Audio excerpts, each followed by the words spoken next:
Thank you guys for the support. As always, our sponsors, first one is Chimera Coffee. They're a coffee company from Dominican Republic that infuses nootropics into their coffee. If you go to their website, chimeracoffee.com with a K, you can save some money if you type in the coupon code showtheART. I believe there's no spaces. So check them out. They make good coffee. They have some other stuff on their website. Check them out. Our next sponsor is Invertigear. Go to www.invertigear.com. Type in the coupon code showtheART15 to save some good money on all jiu-jitsu gear. Okay, they got shirts, shorts, rash guards, gis, whatever you want, they got it. Check them out.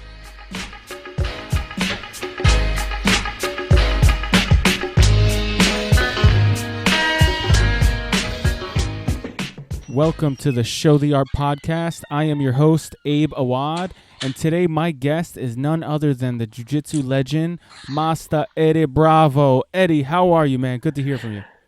I'm doing great. Can't complain. Thank you for having me. For sure, man. I've had you like a couple times on my podcast now. You might be the most returned guest, actually. Oh, shit. Is that good or bad? That's very good. I feel honored, actually. Oh, man.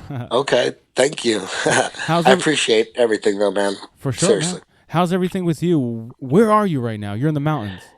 Yeah, I'm up in Big Bear getting Tony Ferguson ready for Rafael dos Anjos. That's going to be November 5th at the UFC in Mexico City. He's the main event, so it should be fucking fireworks. Nice, man. Yeah, Tony's on a tear, and when they announced this fight, I was like super excited. This is going to be a war. Yeah, man. Tony is such a dynamic striker and grappler. I mean, on the ground, he can do a lot of stuff, man. I mean, without giving away too much, I mean, he's super dynamic on the ground. And on his feet, he's constantly switching stances, constantly attacking and throwing, man, all sorts of kicks and punches and elbows. He's a lot like John Jones in his style. Yeah, definitely. I could see that 100%. He moves a lot, and he's very much I would say John Jones, but also like Dominic Cruz-esque. Would you say that? Yes, because he's always switching stances. Yeah, hell yes. But I think Tony throws a more variety of strikes for sure, and it reflects into his grappling and the decisions he makes and the strategy we're taking for this. He win or lose, you're going to see an exciting fight. Yeah, and that's something you can always count on when Tony Ferguson is fighting. An exciting fight. He's so dynamic. He's not afraid to be on his back. He's not afraid to go for a takedown. He's not afraid to bang with you standing up. Kicks, punches, like you said, he does these crazy rolls in and out of things. But it just makes it like harder for people to figure him out, right? Yeah, and he's the epitome of an alpha male warrior. He really is. I mean, getting to live with him here up in Big Bear, I mean, you get to see that this guy is a fierce, like if shit went down and the apocalypse hit, I'm hanging out with Tony. I'll choke people out for him and stuff, but as long as he gets me food and builds my house, the guy's like a MacGyver. He could build anything. Really? So he's a handyman too? Oh man, he loves it. He's a builder. Nice. He likes making things. Nice, man. Now, one thing that I really love about Tony is the Darce choke. He's like, you could tell he loves the Darce choke. He's gotten a couple of finishes with it. I say that because I love the Darce choke. Where did that come from with him? Do you know the story behind the Darce choke with him? I don't know. I don't know if he had it before he came to 10th Planet. I'm not sure because he was training at 10th Planet Costa Mesa, and I'm up here in downtown LA, so it's about an hour apart. And so he's training at an affiliate. He's training with Casey Halstead, who was the main instructor there, and now he's in Vegas, 10th Planet Vegas. But anyways, back then Casey was in Costa Mesa before he moved to Vegas, and he was training Tony. He was his head trainer for maybe 3 or 4 fights. But he had brought him to me after he trained for a while. And Tony Ferguson won the Ultimate Fighter, but it was a season that I missed. Just missed a whole Mm. season completely. I don't know what happened. I think I didn't pay my cable bill and I just got lazy and never turned Yeah. it back on. I mean, there's so That, many of them. It's hard to like keep up with all of them. so he brought him to headquarters, and Casey introduced me to him. He goes, "This is Tony Ferguson. He won the Ultimate Fighter." I go, "Fuck, really? Shit, you got to be a bad motherfucker to win that shit." Hell yeah. But I'm usually really good with the Ultimate Fighters. I'm usually on top of that shit. I usually know a lot about all those fighters. I love watching that show. Yeah. But I missed that season for some reason, and that's the one he won. But anyways, so when I started training him personally, he already had that. So I don't know the story. I don't know if he learned it at 10th Planet Costa Mesa, which is a staple choke that virtually all no-gi associations. That's like the jumping jacks of no-gi jiu-jitsu. You gotta know how to do a darce. Yeah. And it's so important. But only a few people get to that killer level where that's their go-to, that's their baby. When that shit's sunk in, their teammates know on the sidelines, they know it's over. Yeah. That's his baby. So True. It's nice and deep. Only a few people. You got to put a lot of reps to be that good. Yeah. Most everyone knows how to do a darce that's involved in jiu-jitsu, but very few are really good at it. Sure. And Tony's one of those guys. That's his baby. Yeah. We're working at we're trying to take that to the next level. We're not letting that erode. We're keeping that's part of the training camp is keeping that darce strong and really sinking it and squeezing it and taking it to the highest possible levels. Like when that baby's in, no one's escaping. And is it harder to apply with the gloves on and adjust? Because the darce, like if they move an inch to the left, it kind of turns from a crank to a choke to a choke to a crank. Like, is it a little difficult for him to apply it and adjust with the gloves on? I think all of grappling is harder with the gloves. I think it is. I think it's never a benefit to you, at least offensively, I would think. And defensively, it's hard too because it's for you because you can be caught in an omoplata. Mm-hmm. You're in an omoplata position. That glove, your opponent grabs that wrist. It's hard to get your arm out sometimes because of the glove. Yeah. So I think the glove just makes grappling harder in general. Mm-hmm. Darce is included. Sure. Yeah, and he's vicious with it. Like you could tell, like there's only one move in mind when somebody's extending their arms, reaching for a single leg, or coming up from the bottom, or he's finishing a pass. Like that's why the darce is so good. You can get it from so many different positions: bottom, escaping, top, cutting passes. Somebody goes for a takedown, they have a single leg on you. Like I'm surprised more people don't do the darce. That's what I'm getting at. Well, the reason they don't is it takes a lot to finally get through to people, grapplers and MMA fighters especially, that the only way they're going to add new offensive weapons, deal closers in your jiu-jitsu is you got to specifically spend time on it and consistently. You could be, and the only reason you don't see that many darces in MMA, as you said, you see them every now and then. It's not that uncommon, but you should see them more often because everybody knows how to do one. Yeah. Everybody could do a darce. But, if you're not known for it, if people aren't coaching against you and like watching out for it, then you haven't done it enough. Sure. You haven't put in enough time, enough reps. And people get lazy. They just start, the big problem with jiu-jitsu is that it's so much fun. and you just want to skip drilling and you just want to start sparring. Yeah. Drilling becomes like a pain in the ass for some people. And even a lot of black belts, they just stop. They don't want to drill. They just want to enjoy it and go in and roll. Yeah, that's so true. Very, very hard to add weapons that way. Yeah. They come so few and far between.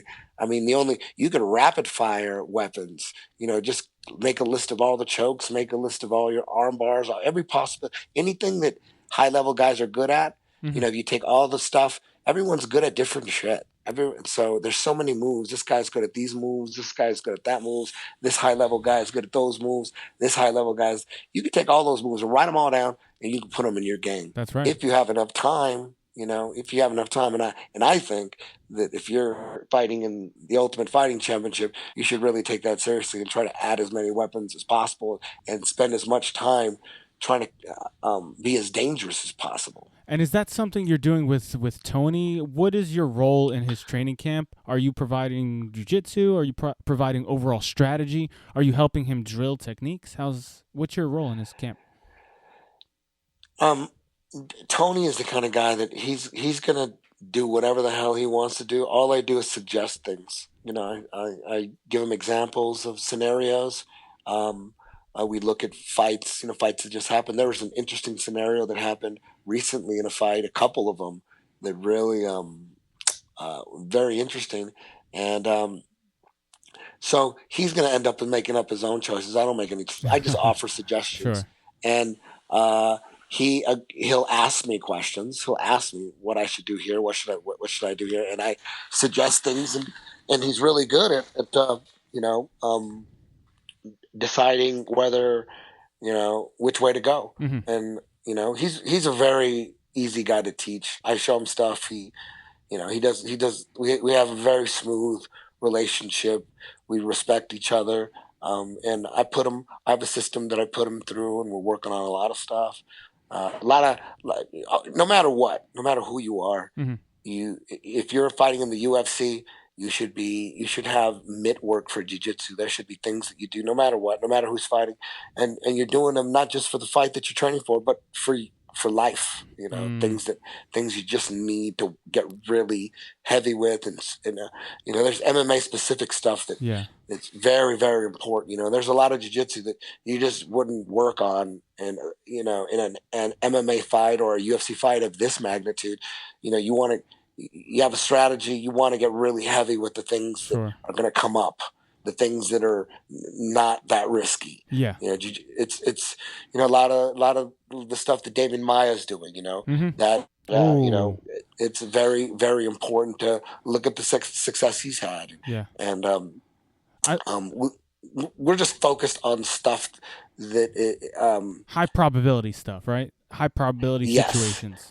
Yes, but a lot of the stuff people might think they're low probability, but in my opinion, I wouldn't agree with that. We're working on the highest probability stuff, the safest stuff, Mm-hmm. but it might look super unorthodox and too dynamic sometimes. You know what I mean? But it's not. Now, I like what you said about jujitsu mitt work, because that just made complete sense. It hit home. Like, if we're doing mitt work, normally the first round or two, it's just random, the same thing over and over again. Jab, cross, jab, cross, jab, cross, jab, cross, hook, jab, cross, hook. Like the basics, the things that you start to get sharp with. And so when you're saying jujitsu mitt work, do you mean the casual flow drills that you might put together, kind of like your 10th Planet warm-ups? Exactly. That's exactly what I mean. Okay. That's what they are. The warm-ups we have, they're 32 flows total, packed with bunch of crucial, I think crucial, vital movements. Mm-hmm. Most of them are super basic. Some are high tech, but they're in the warm ups, the high tech ones, because they need so much reps, and whatever's in the warm ups is going to get the most reps out of everything. We're consistent with them, so those warm ups become the skeleton of the system, and they're constantly changing and being tweaked and made better and maximized, because they have so much power, man. No matter what's going on, the first 15 minutes of class, we're going through the warm-ups. We're making sure we hit all these moves, no matter how basic, how easy, we are hitting them all consistently. Jiu-jitsu needs that. And it's a lot of flows, and it takes a long time to master, man. Mm-hmm. All those 32 flows, it takes a long time. And the way we run things are, we have a fundamentals class and we have an advanced class. You can't get to the advanced class until you master the warm-ups, because we blasted the warm-ups in 15 minutes. And if I had to teach, decent blue belts and purple belts, the warm-ups raw, it would take 2 hours. Yeah. If they've never seen them and they were decent blue belts and decent purple belts, if they never, we'd have to break everything up. Yeah, it would take 2-3 hours to do one set of warm-ups. Yeah, because you got it's 3 or 4 different techniques in one warm-up. So there's a lot. Yeah. There's a lot of stuff. For sure. Some of them are easy though. Mm-hmm. Some warm-ups you could learn really quickly, but a lot of them, man, they're like these long, elaborate dances. Yeah, kata.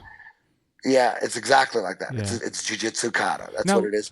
let me ask you a question because I just talked to one of your students, Curtis Hembroff, and he was saying that he was explaining how you guys developed the warm ups and how 10th Planet is like infusing it into all their training. And he was explaining how it helps like new students kind of get a little win in jujitsu class because they don't have to roll and achieve a win. They can learn one of these warm-ups of 3 or 4 moves. It looks weird and foreign when they first see it, but then they land it at the end of class and they're like, wow, holy shit, I just hit 3 moves in a row. I learned this like little dance. That's a win. Yeah. So when Curtis Yeah. broke it down like that, I'm like, wow, that makes a lot of sense with retention.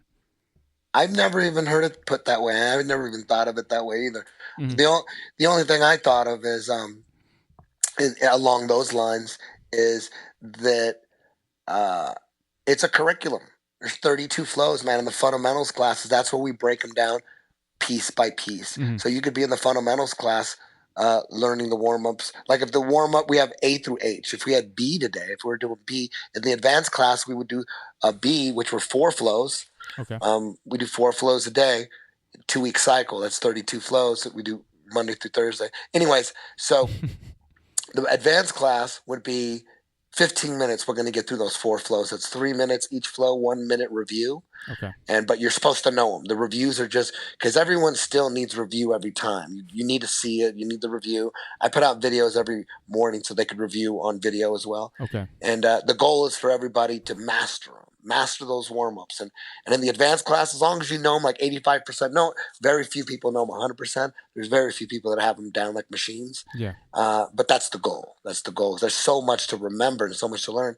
But in the fundamentals class, we'll do B as well, but maybe 1 flow, not 4, and break it down piece by piece. Okay. So after maybe 6 months, a year, 2 years, however long it takes for them to, the rule is you can't get to the advanced class until you master the warm-ups. Gotcha. Once you master the warm-ups, then you get plugged in and you could do them on a timer and you're not going to slow down your partner. Yeah. So once we're done with the warm-ups, then we get to regular class. So no matter what the regular class is of the day, what the theme is of the day, we're having regular class like regular jiu-jitsu around the world. We still have those classes. Like you show up and you teach a move, but no matter what, we start with the warm-ups first for 15 minutes. That's what I was going to ask you about. Like it's not just warm-ups and then rolls. It's the 15-minute warm-up. Then you might show a technique or a position. Okay. Like, then it's like any jiu-jitsu class. Okay. Worldwide. Gotcha. You can teach it all. I have my personal curriculum at headquarters. I do have set things that I do. Like when we do A warm-ups, that class it's already set. It's all live drills. It's all set. Yeah. It's all posture and base drills. No new techniques. After the warm-ups, we get right into it. But and then on A, D, and H, those days we do just 3 different ways of working your posture, working your balance, working posture breaking, all live drills, no teaching new techniques. But on B, C, E, F, and G, after the warm-ups, we'll just whatever I feel we need to work on the most. Okay. Now, how do you guys, are you currently always thinking like of a new warm-up? And do people ever suggest warm-ups to you, like your students? Because you said you have 32, right? Yeah, I do have students that like how can I suggest a warm-up? Can I throw one in the bag and say, hey, Well, there's 32. There's 32. We can't. Most of and about 85% of the schools they're on board. They're synced. When I announce we're doing C, everyone's on C. So worldwide, we're all doing the same warm-ups. We're all supposed to be synced. But some schools have a hard time syncing up. It's very hard. It's not easy. You got to really work hard to do it. Yeah. And we got about the boys from Bethlehem. They got them down. Yeah. Certain schools have them down, and they're known for it. 10th Planet Melbourne, with Frank Barca, they got him down. 10th Planet South Melbourne with Josh Bekesting, he's running that one. Mm-hmm. They got them all down. They're fucking like machines. Nice. As a matter of fact, 10th Planet Melbourne, they they do the same live drills I do on H, D, and A, H, and D. On those days, set classes, I call them chest hair days, just working on balance and base the whole class. No new Kimura, no new armbar, no new heel hook. Those days we do A, and then it's all base, posture, chest hair. How often are you guys doing positional sparring? Like let's say, for example, I'm playing guard, he's standing up, we're going for guard passing. First point wins, you're out, next guy comes in. We do that on D-Day, which you just described, similar to that. We just do it. The strategies are a little different, but it's live drills. Okay. We'll call those live drills. We start from different positions. Full guard. There's one we start in koala guard. There's one we start in, fucking De La Hiva, X, spiral, deep half, halfway through a berimbolo in De La Hiva. Okay. We start in all those positions. We start in koala. We'll start in a triangle. We'll start in a lot of guard positions. Start in mission control. And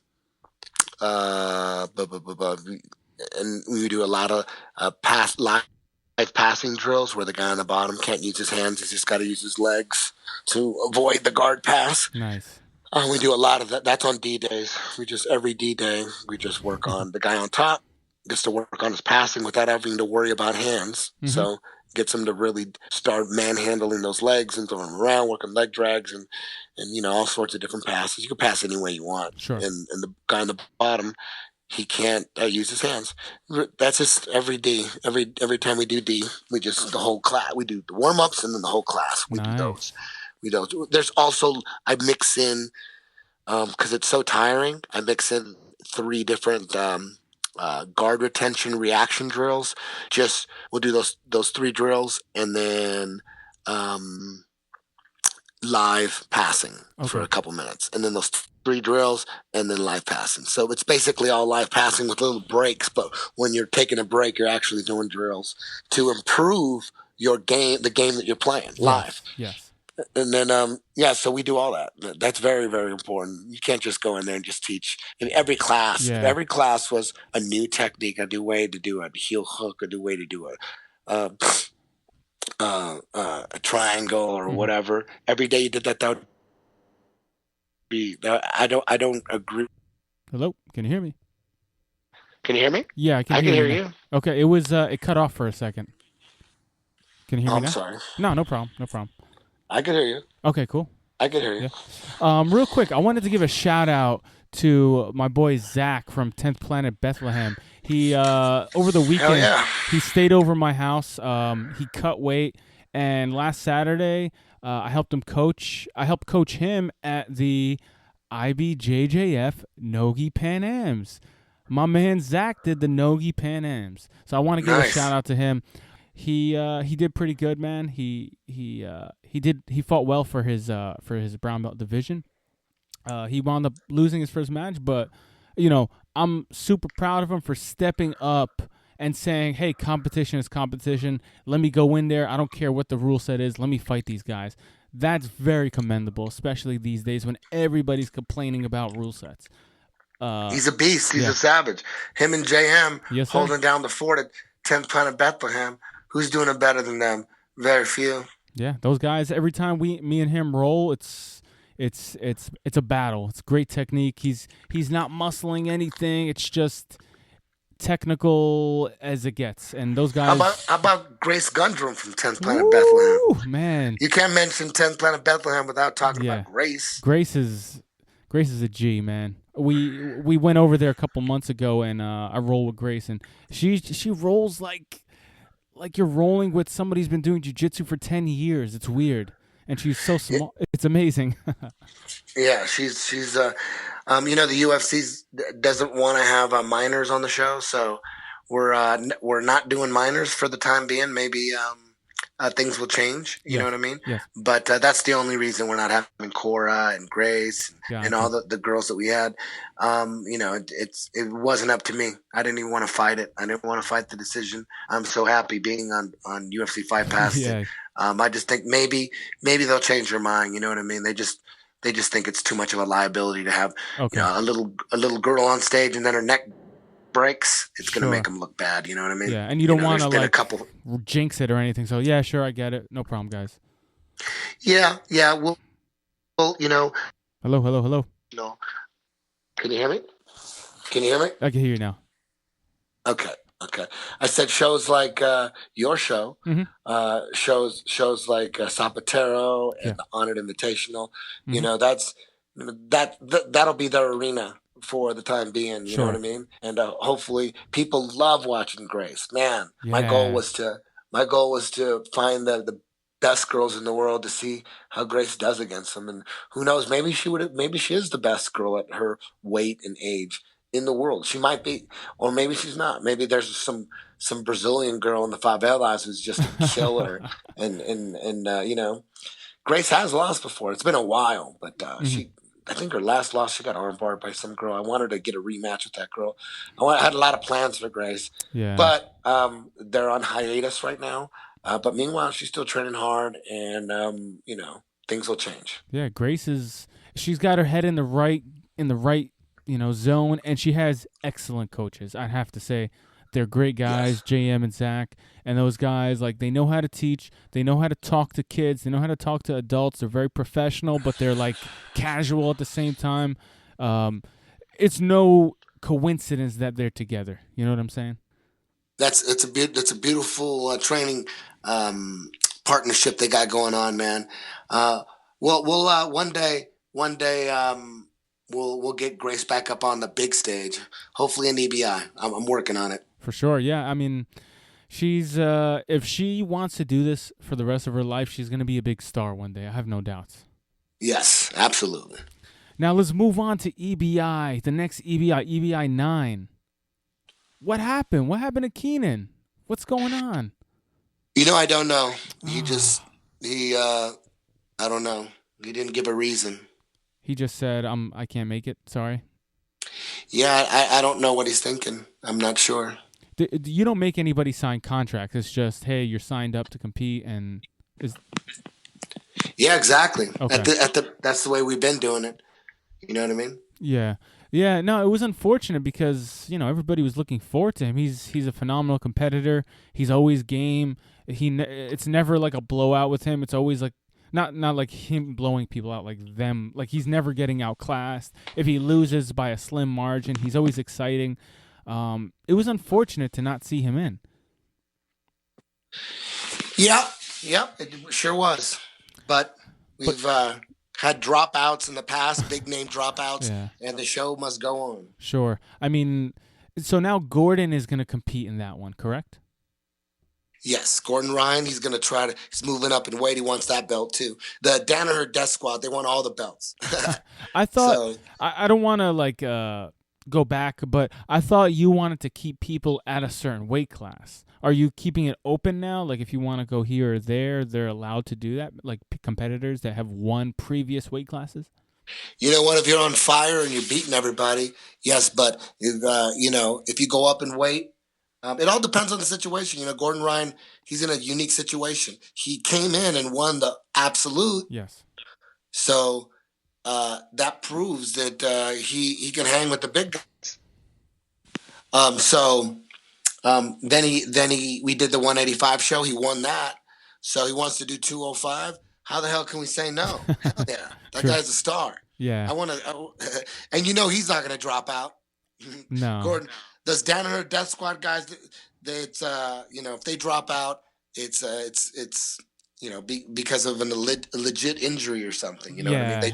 They just don't disappear. Sure. I think Eddie Cummins dropped out of his last fight because of an ACL tear. Or it was something, or MCL tear. It was something major. Yeah.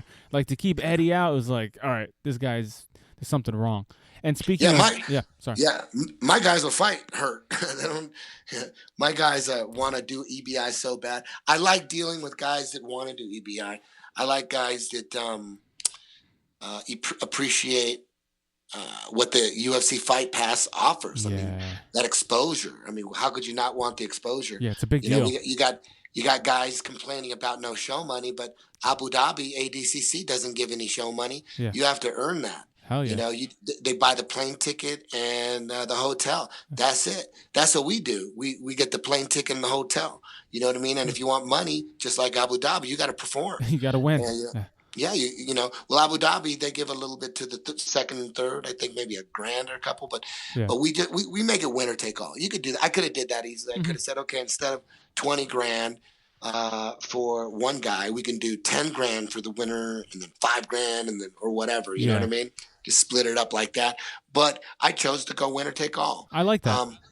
These jiu-jitsu tournaments have a 100% mortality rate. None of them have made it. None of them have made any money.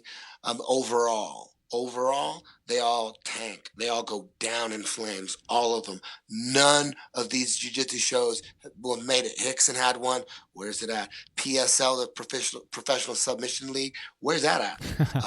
Metamorphs. What happened? You know what I mean? Polaris, they're still hanging in there. Yeah. EBI, still hanging in there. You know, all these other little shows, they ain't making no money.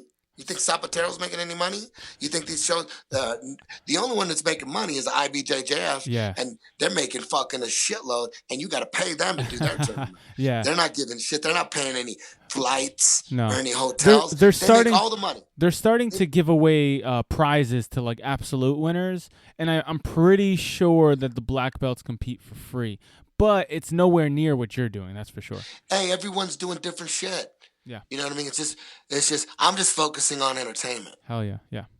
No, I like it, man. I like what you're doing. And winner take all puts more emphasis on you. There's no like, you know what? This is a hard match. I'm still going to make money anyway. It's like, no, you only make money by winning. That's it. Yes. And if you go to overtime, you don't get paid on that match. You know, that's a lot of people are there's some people complaining, you know, the guys, what's going on right now with the sub only movement versus the points movement. It's just like boxing versus the UFC when the UFC first came out. Okay. It's exactly the same thing. You know the UFC's better. You know the UFC has a better rule set than boxing. You still stick with boxing, there's something wrong with your brain. You're still sticking with boxing. You could like boxing as well, but to like boxing and not like the UFC, there's something wrong with your brain. Sure. The only guys that are allowed to not like the UFC are guys that are not into boxing, like just regular they're nice into soccer dudes. Yeah, they're into soccer. They're into like maybe they're not into any sports. Maybe they hate sports and they're astronomers. You know what I mean? Or like an accountant. So you think Neil deGrasse Tyson doesn't like watching the UFC? He might. I doubt it though. Yeah. But those guys, you know what I mean? Those guys, they don't like MMA. I get it. They're thinking about other shit. But if you're into boxing and you don't like MMA, they're just on the ground hugging. That's not real. They're just like hugging on the ground. They're just saying stupid shit. Yeah, that's ignorant. And that's what's going on with the points scene versus the submission only scene. I mean, if the point scene came on, if the point scene was new, and it's always been like sub only, you know, it's always been EBI rules. Maybe like that's what Helio wanted. Maybe Helio came up with EBI rules, and that's what it always was. Can you imagine how the Brazilian Jiu-Jitsu community would look down on the point system? Oh my God, they would crush. The point system wouldn't have a fucking shot. True. You know, and that's what's going on right now. Hey, there's nothing wrong with the point system. IBJJF blowing up. Yeah. They're you know, you have to be really good at sweeping and passing and top gamming. Your base and your bounce have to be on point to be successful in that scene, and those are all good qualities. We work on those qualities all the time. We just don't spend 100% of our time on those qualities because there's so much other shit you got to work on too in the sub only game. You got to spend a lot of time with leg locks. You got to spend a lot of time with rear naked chokes and arm bars, offensively and defensively for EBI overtime. People think those are the most. Either they love people either love EBI overtime, either they love it, or the hardcore like boxing fans, traditional BJJ fans, those guys they're just finding any reason to shit on it. To hate on it, dude, you could have a jiu-jitsu match that's decided on base, balance, and wrestling, like Abu Dhabi, or you can have a jiu-jitsu match that's decided on who has better arm bars and rear Yeah. naked chokes, offensively and defensively. Sure. Who's the best at that? We're just choosing to find out who's the best at that. Who's the best at top game in wrestling? That's good too. There's nothing wrong with that. That's good quality. Top game, good quality. Wrestling, amazing quality. Base, posture, explosion. Fuck yeah, that's all good. Abu Dhabi, that's what they do. Nothing wrong with that. We're just doing something different. Our overtime, our matches, we're gonna decide. We're gonna take wrestling completely out of it. How about that? Yeah. And we're just gonna decide on who's the best at rear naked chokes and arm bars. That's it. Who's the best at that, offensively and defensively? It doesn't make you a better grappler or whatever. Some people think it may. Some people think it doesn't. Who the fuck knows? EBI is. It's just focused on the audience. Sure. That's it. We're focused on the audience. As the audience members, what do they want? That's what, as a competitor, the competitors want this and the competitors want that. And I understand that. I understand that. There's guys that might complain like, man, I passed his guard and mounted him. I just couldn't put him away, and then we go to overtime and then he beats me in overtime. I'm like, hey, man, if you're passing and mounting meant all that much, how come you didn't finish him? Yeah. Maybe you should you should look at that, and maybe you need what good is your passing and your mounting if you can't finish? What good Absolutely. is it? Great point. What I mean? Great point. So maybe you should work on your finishing. Maybe you're spending a little bit too much time on your passing and your mounting. Sure. Maybe you got to spend time on finishing too. So that's what happens when you're in a points scene and that's your thing. Yeah, the smartest thing to do is to work on your passing and your sweeping and your wrestling and your judo if you're doing gi. That top game, that base, that's the most important thing. 1,000,000%. If I'm training guys for a points tournament, that's the most important thing. But unfortunately, man, we can't invent more time, and you got to split up your time. You can't spend all your time on trying to win points tournaments when there's a submission only movement going on, and that's what I'm into, and that's more exciting in my opinion. Sure. So we got to spend a lot of time on leg locks, because if you're not spending a lot of time on leg locks, at least defensively, you're gonna get fucked up in EBI. Yeah. You're gonna get fucked up. The Danaher Death Squad, they're fucking people up with leg locks. And look at Eddie Cummings. Holy goddamn shit. I'm sitting there reffing his matches going, holy fuck, that guy's amazing with them leg locks. He's fucking ferocious. The way he follows people is amazing with the scooting on his butt and following people and getting he just clamps onto your leg and he knows any way that you're going to twist, he has a setup for it. It's really beautiful to watch for sure, Eddie Cummings. Yeah, and I'm not only the owner of EBI, but I'm also a head coach. There's these groups. There's the 10th Planet group. There's the IBJJF guys. There's the Death Squad Danaher guys. There's the random guys, like the fucking random badasses, like the Russian Bear and shit. Oh, yeah. Rustam Chizy or Joe Soto. That's a fucking UFC fighter. These are random little characters, it's like WWF and shit. And and I'm the leader of the 10th Planet crew, and so I'm watching the Death Squad Danaher crew fuck people up with leg locks, and that's all that's done is made 10th Planet way better at leg locks. I realized, holy shit, I've always been leg lock friendly, always had leg lock experts sprinkled throughout the system, but I was never hardcore going to turn 10th Planet into a heavy heel hook school, because I wanted to make sure that we, the 10th Planet Jiu-Jitsu was the best MMA style. That's what I was working on. That's what I was hoping for. But now with the submission only movement, man, and seeing what Danaher's done with those leg locks, that just made us really good with leg locks, because we sprinkled them all over the warm ups. We spent a lot of time on them, went like 2 years straight on them, we're not caught up to the Danaher Death Squad. Obviously, in the leg locks, they're still winning the leg lock battles, but we're getting better, and we're having a lot of fun nipping at their heels. And one day we got a fucking legion of guys that were raised on leg locks now, our blue belts and our purple belts coming up. We got a legion coming, a big fucking wave coming. Yeah. Now let me ask you a question on that whole topic. The wave of like for the Danaher Death Squad, by all means, have really popularized leg locks once again, because they're beating people, they're outclassing them in a game that has been neglected for so long. Do you think that right now we're going through a wave, and I feel like every couple of years in jiu-jitsu that happens. You know, a few years ago it was berimbolo. Then everybody got on it, and now no one does it or everyone got efficient at it, and then it cancels each other out. Same thing that happened with 50-50. And now it's kind of leg locks. Do you think in like a year everyone's gonna catch up and jiu-jitsu matches won't be as much of a leg lock battle anymore? It'll be more of an all-around game once again because everyone gets better. So. Yeah. Yes, the game always changes, and there's nothing that indicates the game is going to stop evolving and stop changing. It's going to keep changing. You know, what ends up happening with like, you know, deep half, the lockdown, berimbolo, all that 50-50. What ends up happening is it's just physics. I mean, the guy on top has an advantage, period.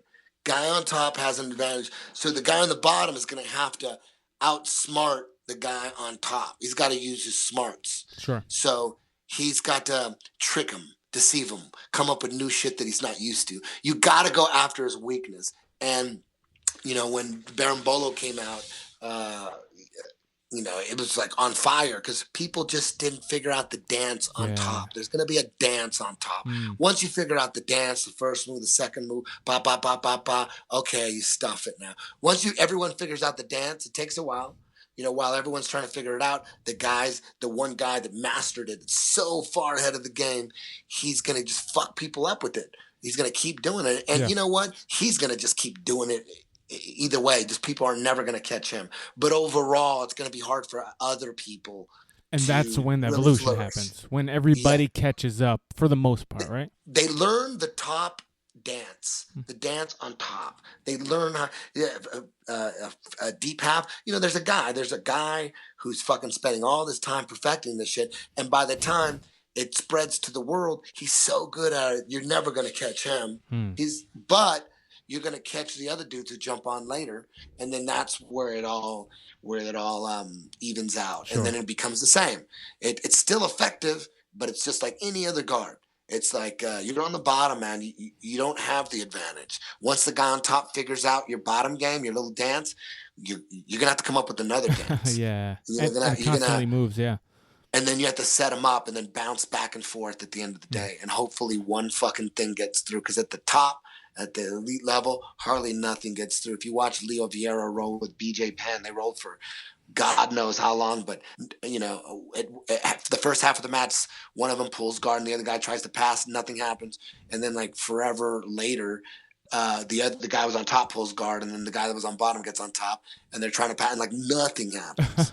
You know, both those guys can teach, you know, 12-hour straight seminars, and with all the knowledge they have. But at the elite level, hardly nothing works. If you watch Cabrina and Hafa, damn. It's just canceling each other out. Yeah, they don't leave any holes open.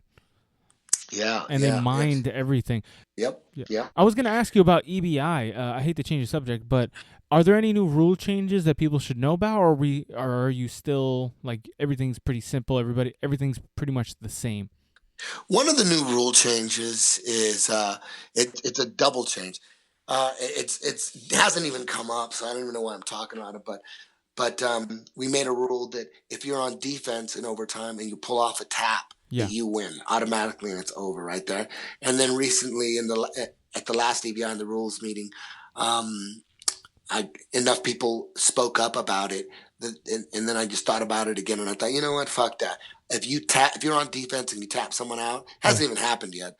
So it's so rare that's an escape. That'll just be considered an escape. So if you're on defense in EBI overtime and you somehow get a tap, like, you know, when a guy crosses his feet when he has your back and then you can tap him, if you get that, that's an escape. I like that rule change because if somebody wins via like that technique, it kind of leaves a sour taste in your mouth. It's almost like when somebody gets DQ'd for something, for some stupid shit, and you're kind of like, I wish it could have kept going. Everyone's fine. So I like that. That's good. So now, if you sub somebody with your back taken, or you're being armbarred, but you sub them, it just counts as an escape. Yes. Okay. Yeah. Nice. Yeah. It's not an issue. I don't even know why we're talking about it because it hasn't even come up. But one day it'll come up. Yeah, it has to. I mean, eventually somebody's gonna lose a sense of awareness at 1 second, and then their ankle is going to pop. I mean, Yes. if you put your ankle in the wrong position and you have somebody's back, it can really feel like a heel hook or like a toe hold. It could really be effective. I mean, we'll see. Yeah. I think with the evolution of people training in your EBI overtime rule set, more and more people will get better, and then eventually, like you were saying, they had to learn the top dance. Well, if your back is taken, eventually we're going to start trying to figure out little tricks of escaping and submitting people while they have our back, right? Because that's the evolution. Everybody gets better. You have to start surprising them. So Well, and physics will tell you that the top guy is always going to have the advantage overall. Generally, he's on top, right? Generally, again. There are exceptions. Sure. And same thing when you have someone's back. When you have someone's back, you have everything. That you have what people fight for. You have 2 leg hooks and an over under. You have so much. Yeah. So overall, there should be more taps, and that's what's happening. In the beginning, there was more escapes. Now is more tap. The taps are starting to come up more because that's just nature. We didn't. As a jiu-jitsu community, it was not smart to spend a lot of time on learning all the tricks of back attacks and transitions to spider web or to the truck and back and get really, really technical with back attacks. It was all. It's like really, it would be a bad management of training time if you're trying to win the IBJJF Nogi Worlds. Why are you spending all this time on the back? That shit may never come up. But I believe that. Speaking at that time, I feel like people just didn't, at the same token, people didn't really have as good back defense. And if you see, a lot of the IBJJF wins are because somebody took that other guy's back and submitted them from the back. So I believe since the EBI rule set, I feel like part of it is people got focused a lot of time and they got better at defending the back before they got better at attacking from the back in the EBI rule set. And now the attacker has caught up to the defender in that sense. Exactly. That's just physics for you right there. You got the guy's back. You have both leg hooks. You have an over-under. You get 3 chances. Oof. Not just one. You get 3 chances. Yeah. Overall in time, look at Marcelo Garcia, for instance. He spent so much time on the back. He's such a master. If he's on your back, do you think anybody would survive 3 rounds with him on their back? You might survive the first by accident. No matter what kind of defense they learn, right? Yeah. No matter what they learn, they're not going to. He's going to get you 1 out of 3 times, right? Yeah. No one can survive his shit. Now, what do you think Rickson Gracie is thinking if he's watching EBI and you don't submit the guy the first time from the back? He probably doesn't even watch it because he gets so upset. Yeah, and then when he had your back, he was like Marcelo Garcia. He'd finish people. Yeah, he takes your back once. So what ended up happening with 10th Planet was not only did we learn so much. I learned that, man, I'm not spending enough time with leg locks. We got to fucking really. Inject a lot of important transitions into the leg lock transitions into the warm-ups, did that and spend a lot of time catching up, studying all the best leg lock guys, Sambo guys, the CSW guys like Eric Paulson, study what Dean Lister's doing, what the Danaher guys are doing, really, really get medieval with the leg locks for a couple years. And that's what we did. Nice. So, so the warm-ups, they're basically on lock for 85% of the association. There are some schools. It's hard to do the warm-ups when you don't have a fundamentals class and an advanced class. If you're running a jiu-jitsu school and you just have like mixed levels every class, that's going to be hard to implement. To get them to master 32 flows, it's going to be hard. You have to have a fundamentals class every day and an advanced class every day. Yeah. That's the only way you're going to be able to do it. To put it on a timer to get them so good that you could do them in 15 minutes. Yeah, you can't have a mixed levels class. Yeah. But anyways, so what EBI has done now that smaller tournaments are all over the world are all adapting EBI rules. It's making it, Gracie Nationals, Gracie Worlds, your tournament, sure. Zapatero's even, I think, going to, and I'm not sure. But I think they did their last tournament. Yeah. Yeah, there's so many now. And submission challenge. That's where I tested the EBI rules. EBI rules is in the first place. I was testing them with submission challenge. Derek Stewart, he's the head instructor at 10th Planet Omaha. That's his tournament in the Midwest. He goes all over the Midwest and he does submission challenge. He's been doing this for a few years, and he's the one who tested the EBI rules for me to make sure that we're going to work out the kinks. And then that's when I knew it was time to put EBI together, because they were working so beautifully with submission challenge. EBI rules weren't the first. Anyways, so now that all these different tournaments are doing it, now it's forcing us to inject EBI overtime rounds into the curriculum. So on the chest hair days I was talking about before, days A, D, and H, we deleted the last 10 minutes of the live drills that we would have done and inserted EBI overtime rules. So in A, D, and H, we had to make a little room. Because we can't invent more time. Where are we going to fit this in? How are we going to do this? How are we going to fucking budget this in? So now we're doing them on A, D, and H. And so now forever. So now that, now it used to be that we would work on EBI overtime when there was an EBI competitor in the class, But now it's everybody. A staple. Nice. Yeah, now everybody has to work on it. So it's injected into the curriculum. Yeah. And what that's done in the last 6 to 8 months, something like that. Oh man, our back attacks overall, we've got so many back masters and guys are really good at escaping now, and spider web masters, and we're just piling it on. It's just a mitt work. We're doing EBI overtime mitt work. So over a few years, 3, 4, 5 years, the back attacks are just going to be insane. Sure. When you do it that way. And the better you are at EBI overtime, like if a guy was undefeated, let's say a guy was undefeated 100-0 with EBI overtimes, he's on your back and you ain't escaping that back, and he's going to squeeze your fucking neck off. That shit transfers over and translates into the regulation period. Yeah, absolutely. Because if you're that fucking good on someone's back, or you're that good with arm bars, that shit's totally going to come up in regulation. Are you kidding me? One scramble with one little back take, and that shit's over. So the better you are at EBI overtime, the better you are at arm bars and rear naked chokes. For sure. And that means the better you are at just jiu-jitsu. Yeah.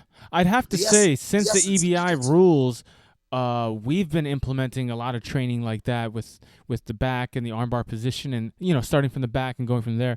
And I'd have to say, I do feel the effects of getting better, and now I feel like we're focusing more on the finish.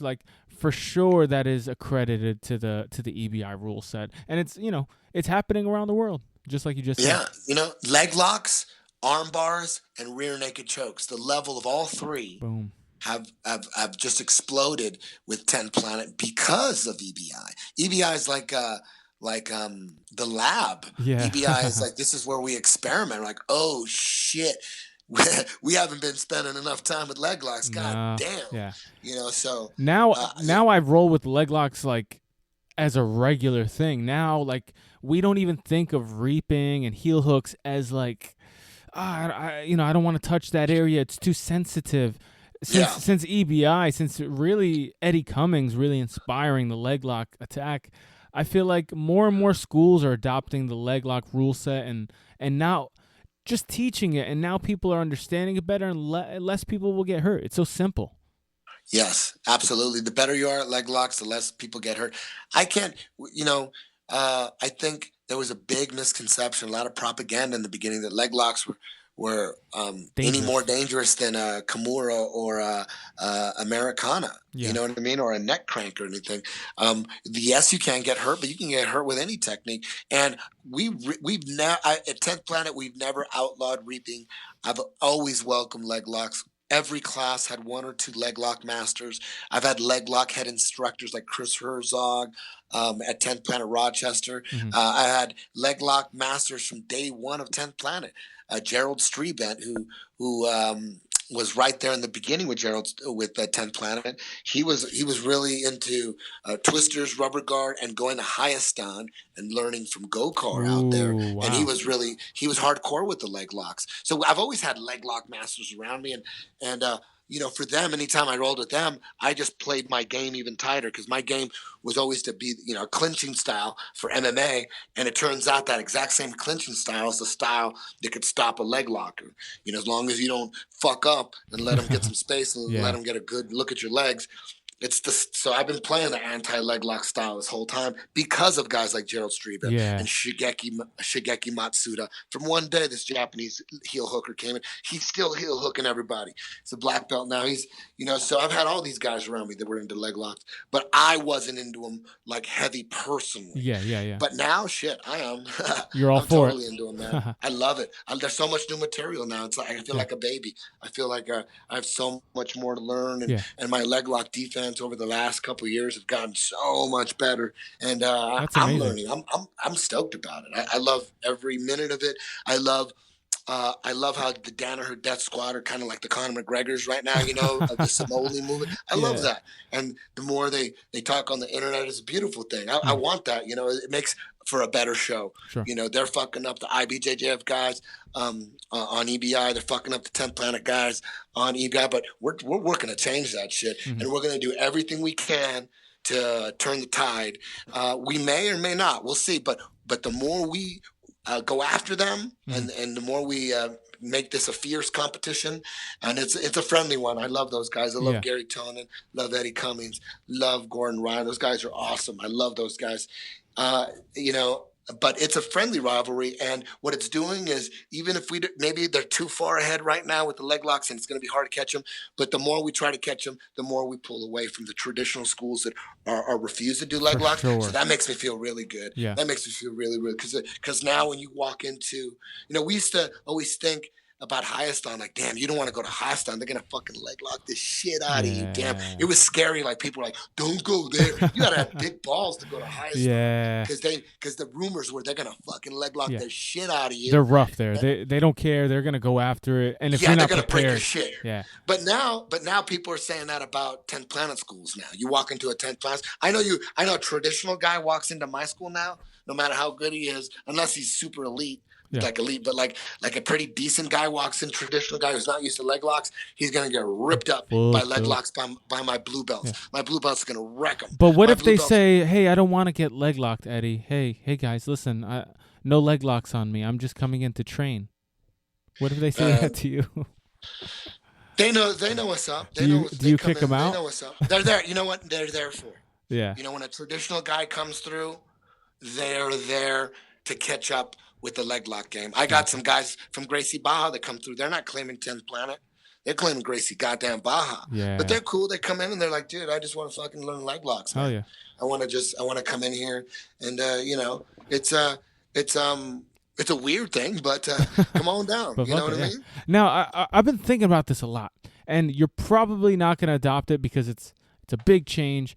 But what do you think about as another starting position for EVI overtime?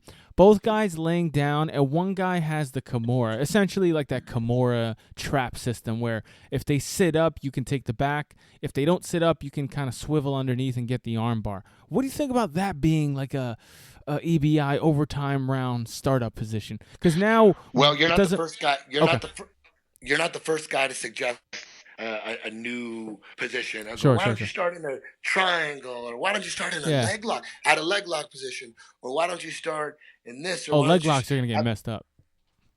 Yeah, but for me, I wanted to keep it simple.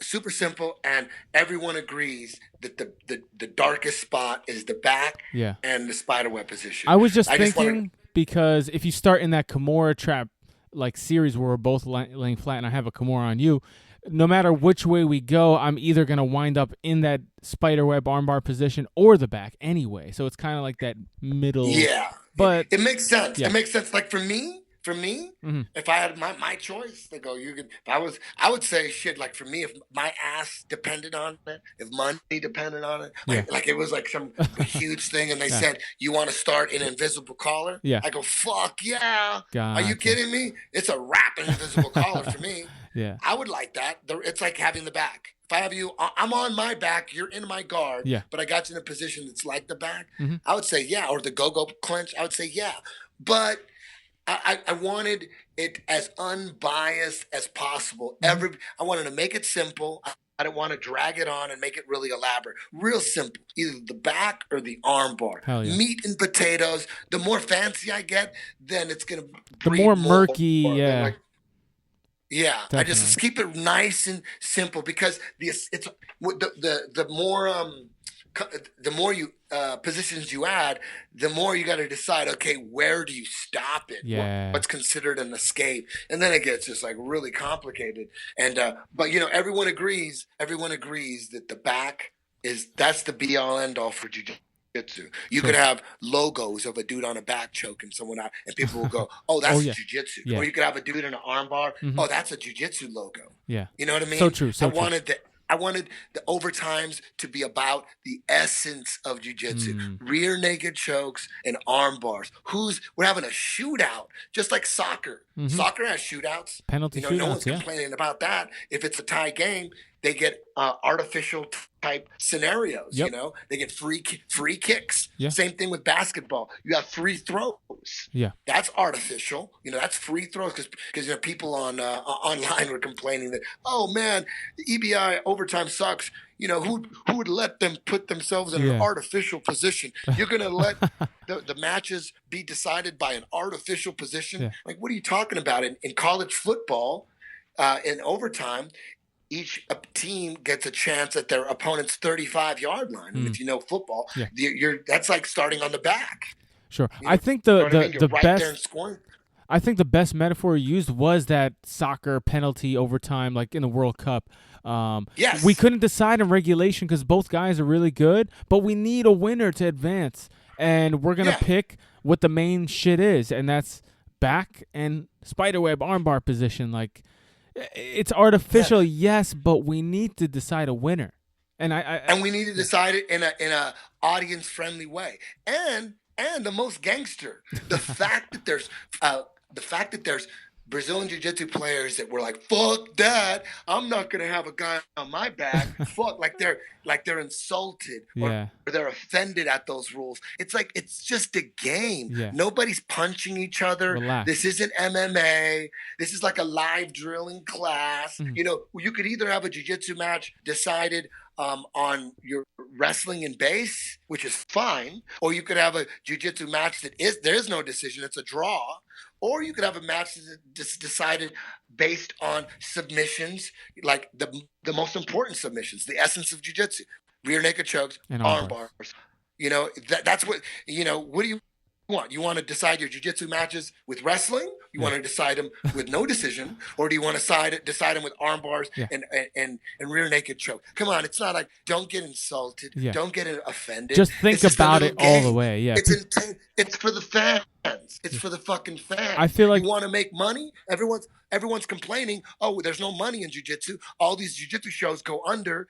It's because we gotta make the rules for the fans. If we want to make any money, we got to do it for the fans. So for the fans, let a guy on your back, man. And see if you work on your rear naked choke escape. And at the end of the day, don't have a problem with that. Yeah, at the end of Gary the day, Tonin doesn't have. Those are the rules set given to you. If you sign up for that and you want that, like, that's the rule set. You can't complain any more about that than if you watch IBJJF and it's based on points. That's the rule set. Maybe you don't like one way or the other, but you can't argue against it. Like there's a right way and a wrong way. No, there's the way that somebody put together. That's it. You're there's overall the response is tremendous. Definitely. Overall, I mean, the people on Fight Pass, it's a fucking smash hit. Smash. Like I couldn't be happier. Do you know some of the numbers on that? I don't know the numbers. The UFC does not give any numbers out. Yeah. But I'm guessing based on things I've heard Yeah. that it's the #1 non-UFC show. So Dope. Awesome. so So you're it's good. beating like Ryzen, or you're beating these other little MMA organizations that they have. I don't. Is Ryzen on UFC Fight Pass? Maybe not Ryzen. They did like the last one Fedor did. I forget which one. Whatever. But all the other little MMA programs that they have. Like I think Invicta.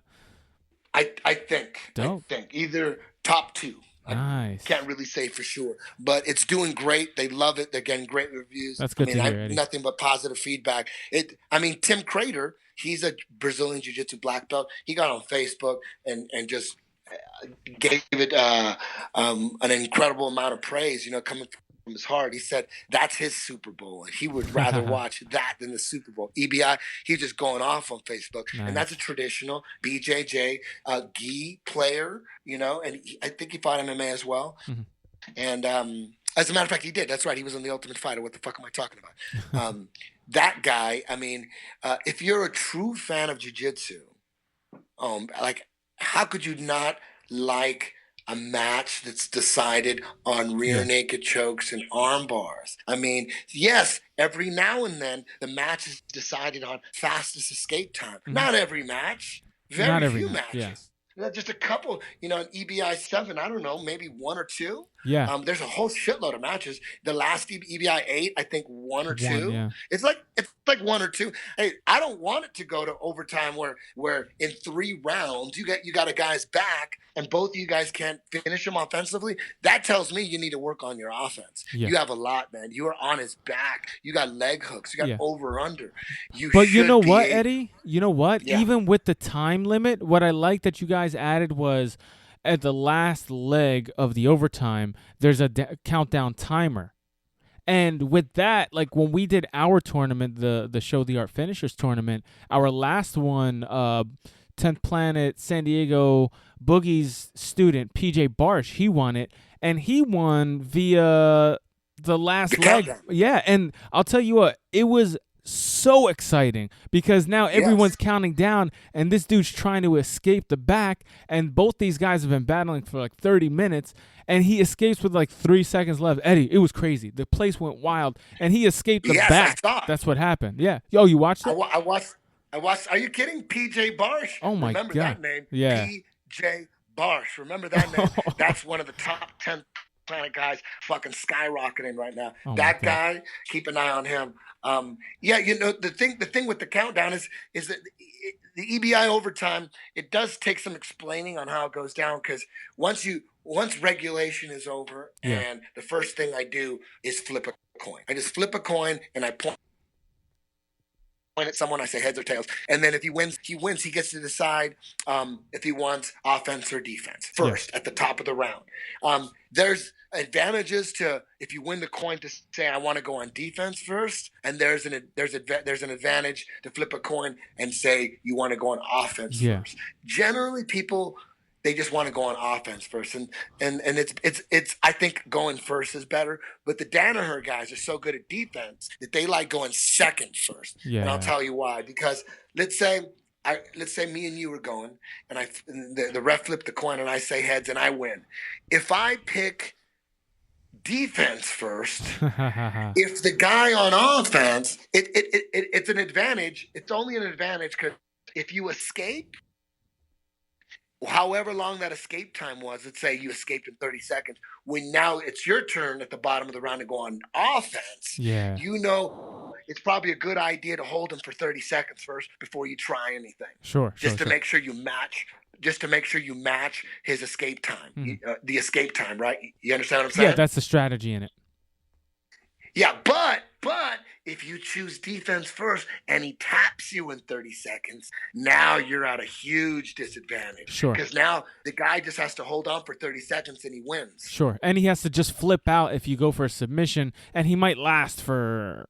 But you know what I like about it too, Eddie? Like, if you get tapped in the first leg after being in defense, now it's time for you to go on offense. You might take even more risk, and I feel like one of the last EBIs that happened, and a couple of times it wound up with another submission, and it was kind of tied, and the next thing goes like it puts more pressure. No, at that point, at that point, if there's a submission at the top of the round, the match will be decided at the bottom of the round. Because of the time. It won't go into it just because there was a submission. Now, if he submitted at the top of the round, any of those rounds at the top of the round, if he submitted a guy in 30 seconds, the guy that was on defense that got submitted, he's got 30 seconds to submit him. Sure. If he can't submit him in 30 seconds, the match is over. Yeah. If he submits him before 30 seconds, then it's Then he wins. He's got to finish him before 30 seconds. So that's the disadvantage. It only advances to the next leg if both guys escape. Yes. Exactly. Gotcha. It only goes to the next round if there's 2 escapes. It won't go to the next round if there's a submission at the top or the bottom of the round. If there's a submission at the bottom round, it's over. Yeah, you won. Yeah, the other guy didn't get out. Yeah. Perfect. Yeah. Yeah. Dope. Yeah. So it's an interesting strategy. It all depends on how good the guy's defense is. If the guy has amazing defense, never been tapped out in overtime, it might be a good idea if he wins the coin toss to go on defense first for him, because odds are he's going to escape, and then now he can monitor the escape time. Yeah, so true. And then be comfortable to open up after he defeated the escape time, after he lasted longer, because now you built up some time. Yeah, sorry. Yeah, exactly. So what it does is you improve your control time. You improve your controlling abilities, I should say, and your submission abilities and your escape abilities. Oh man, after a few years of working on these overtime, your rear naked chokes and your rear naked choke defense just skyrockets. Sure. It's just going to be scary. Mm-hmm. It's just going to be a bunch of little Marcelo Garcias everywhere. Awesome. Now, Eddie, it's great talking to you. I know you got to go. I don't want to take up too much of your time. I just want to say I really appreciate you coming on again. I had a blast again. I can't wait to talk to you soon. Thank you for having me. For sure. And a reminder, EBI. Let's do it. Yeah. 9 is coming up. The light heavyweights. Gordon Ryan's he's a middleweight champion and the absolute champion. Moving up. He wants to win that belt in between. So he's coming up, and he's the favorite. I mean, he's on fire, with the EBI format. That's Gordon Ryan's home. Yeah. Very, very hard to deal with in regulation. And man, it's overtime. I mean, your only hope would be to win the toss in overtime, pick offense, and make sure you tap him. Yeah. Make sure you tap him so that he has to tap you with urgency. That's how you can get through that. Sure. You just got to. And it's hard enough lasting regulation with the dude. Yeah. Never mind getting to overtime and winning a coin toss. Yeah. Exactly. It's on UFC Fight Pass. It's a November 6th. Gordon Ryan's in it. Vinny Magalhães is in it. Gibson Sa, he's in it. He's a Brazilian IBJJF star. He actually tapped Buchecha, Hector Lombard, and Jeff Munson. Gibson Sa, remember that name. And then Daniel O'Brien, he's some long-haired looking like Metallica jiu-jitsu prodigy coming up. I'm looking forward to showcasing him to the world. A 10th Planet black belt, Adam Saknoff. He in the trials at the ADCC trials, in 2013, he subbed everybody with gogo platas, triangles, guillotines. He's my best 205er for sure. He was in Abu Dhabi 2015. Unfortunately, he got Rodolfo Vieira in the first round. Dang, yeah. And Rodolfo's a fucking he's a savage. monster, But he's learned a lot from that, and he's going to come back stronger than ever. Anyways, so that's November 6th. The Countdown show will be coming out in about 2 weeks, and it's on UFC Fight Pass. And it will also be available on pay-per-view on ebiofficial.com as well. If you don't want to get a subscription or anything, you could just, for $9.99, I think it is, you could just order one shot deal off ebiofficial.com. And then also EBI 10 will be a month later in Mexico City. The bantamweights, Gio Martinez, 10 Planet star. He's the current bantamweight champion. Eddie Cummings is cutting down to 135. He wants that belt. So that's going to be crazy. Jeff Curran is in this motherfucker. We got a lot of crazy dudes, and we got a lot of badasses. And that's going to be awesome, man. Yeah, man. So all on UFC Fight Pass. You can watch the whole library on UFC Fight Pass. And also, if you're interested in learning the 10th Planet Jiu-Jitsu system. Go to 10thplanetjj.com, click locations. We got about 60, 70 worldwide. If there's no 10th Planet schools near you, join any jiu-jitsu school and just subscribe to Mastering the System. Click techniques on the website, and there's about 112 episodes available for you. It's just endless jiu-jitsu for only $4.99 a goddamn month. Holy crap, that's a steal. Yeah, I could have charged $9.99 or $14.99, but I know most jiu-jitsu guys are brokesters, so I had to come correct with that. Yeah. But the new Mastering the System is called The Ditch. It's episode 112. Just came out a few days ago, last week. And it goes over deeply the underpass, and I feel the underpass is going to be the future of how to deal with leg lock assassins. Dope. So we're getting super heavy with the underpass, and it's a great anti-leg lock pass, especially if you got transitions to the truck in your chamber ready to go when you go underneath. But anyways, thank you for having me. I appreciate it, and I'm sure we'll be talking again soon. Okay? Thank you so much for coming on. I hope everybody enjoys this. I mean, we talked about a lot of stuff. Also, good luck to Tony. I don't know him personally, but I'm a big fan of his. And if you could relay that message to him, just say I'm a big fan and good luck. And I hope he does extremely well at his next UFC fight. Thank you, and have a good day. Thank you. And if you are a fan of our podcast, please give us good reviews, rate, and subscribe on iTunes. Share it. Share this bad boy. Yeah, make man. sure It you goes a download long it. way, man. Yeah, check out the YouTube. We're on YouTube as well. Check out our newsletter. Where each month we're giving away one thing free to anybody who's subscribed. So all you have to do is subscribe to the newsletter. Also on there, we're going to be doing giveaways, prizes, contests, all that stuff. The only way you could do it is by subscribing. If you go to our Facebook page, there's a subscribe button on the side. Yeah.